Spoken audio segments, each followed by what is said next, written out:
It's early August, and we're cycling onto Montreal Island.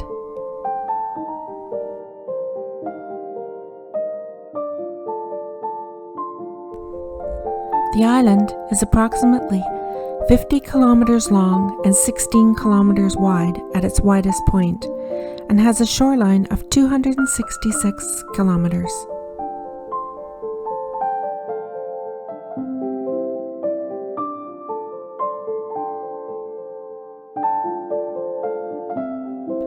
With a population of over 2 million inhabitants, it is by far the most populous island in Canada.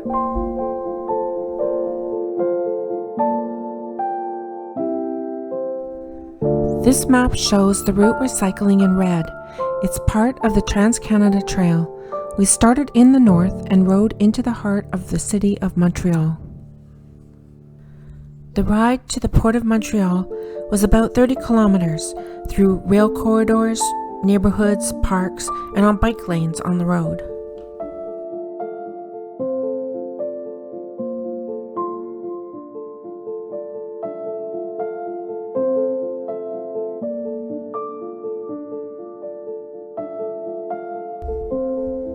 When we reached Old Montreal, we stowed away our bikes and walked. Cycling on cobblestone streets can be difficult with narrow road tires. It is also a popular tourist spot, and it can be challenging to ride through the crowds.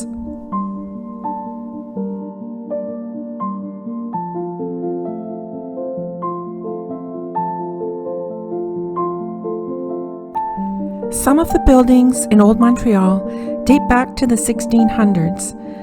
The streets have a quaint, historic, and romantic vibe with delicious bakeries, Gothic architecture, and many pedestrian-only narrow streets.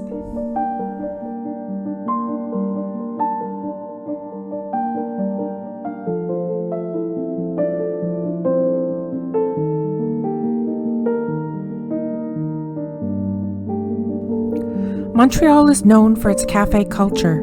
This is evident throughout Montreal, but the cafes in the Old Port are especially beautiful given the river setting where you can sip on a cafe latte or a glass of wine while sitting on a patio watching the world go by.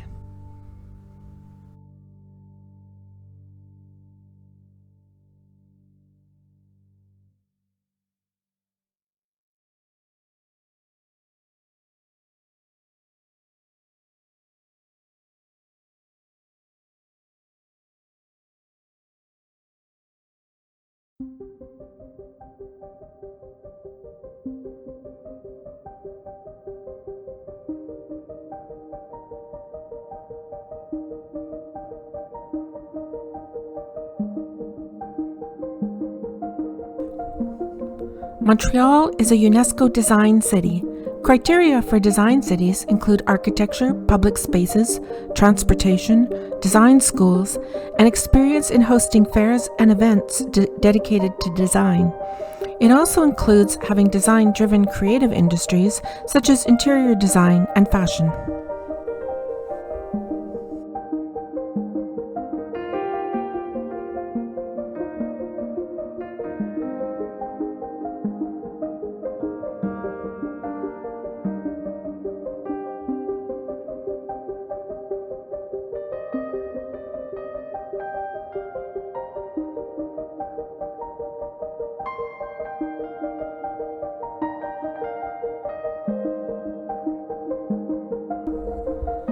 Montreal is the second largest city in Canada by population and is located in the province of Quebec.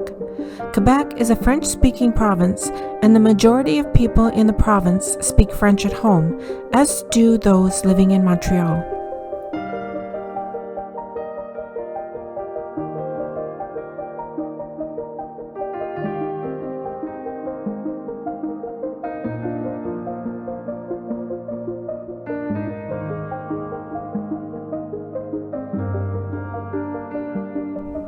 As a visitor to Montreal, if you can't speak French, you could get by, as Montreal is one of the most bilingual cities in the province of Quebec and in Canada, with 50% of the residents being fluent in both French and English.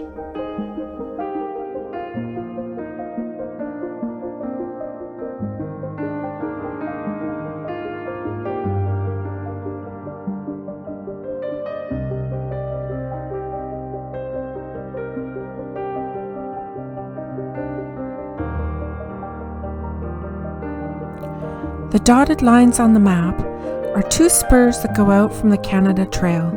I was dropped off with my bike at the southern point of the trail, which goes along the Lachine Canal and back into the Port of Montreal. At the port, the trail connects with a spur to the left that goes through Montreal neighborhoods and onto the northwest shore of the island.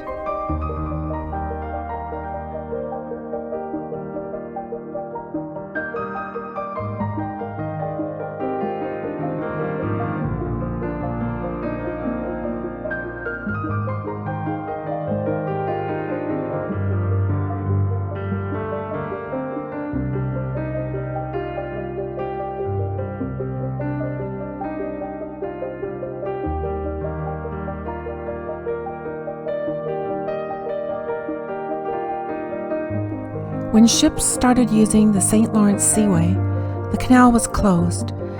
This 12-kilometer path and park area were built along the canal, and it opened for boaters in 2002. The path sometimes jumps from one side of the canal to the other, so the water is sometimes on my right, then my left.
With the exception of the Lachine Canal path, cycling on the other paths in Montreal was new to me. I was impressed with the bike infrastructure. Not only are the cycling lanes separated from traffic, often bike paths are separated from pedestrian paths. Also, for someone from out of town, I found it easy to find my way around.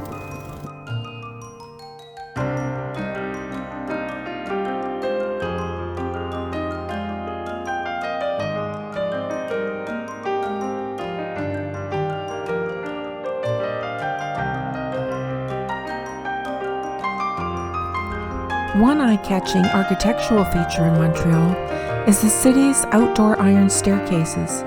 Many of them are twisty to fit them between the sidewalk and the regulated building setback from the road.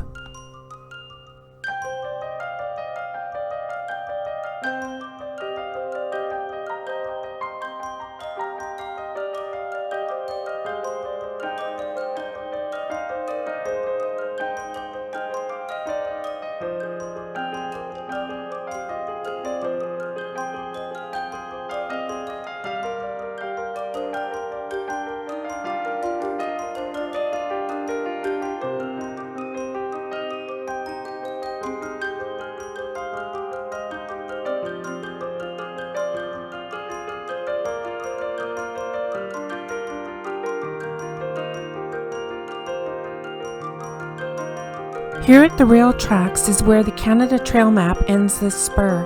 I'm now heading back to the old port for my final trail ride that will take me off Montreal Island.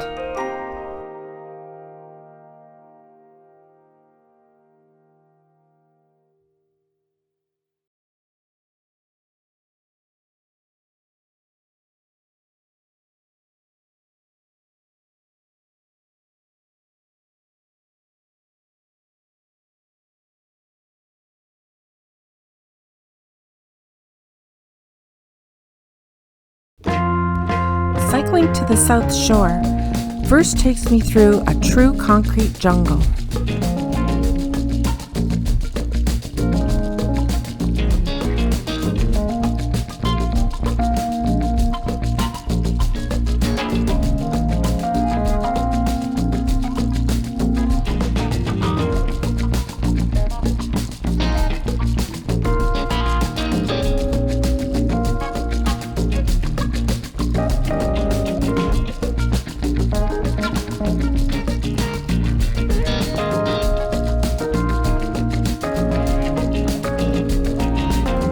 I have now left the island of Montreal and am cycling on the Concord Bridge to the south shore of the St. Lawrence River.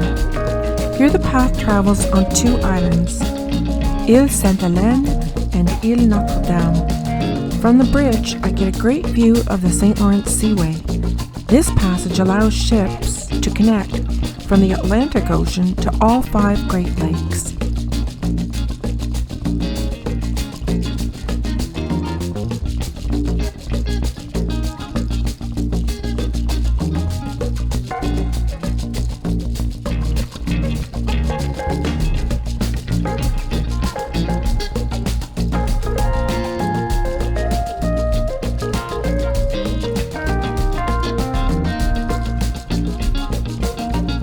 Now I'm riding on an actual Formula One racetrack.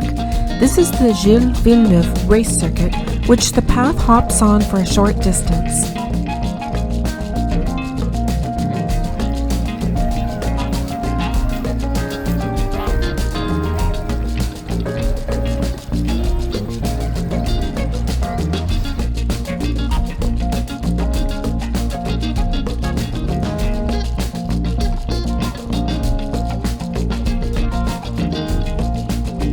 The trail leaves the racetrack and continues behind the viewing stands, over the river, and over Highway 20, where I finally descend down to the south shore and the end of this leg of the trail. From there, the trail meanders east, ultimately to Quebec City and the Maritime Provinces.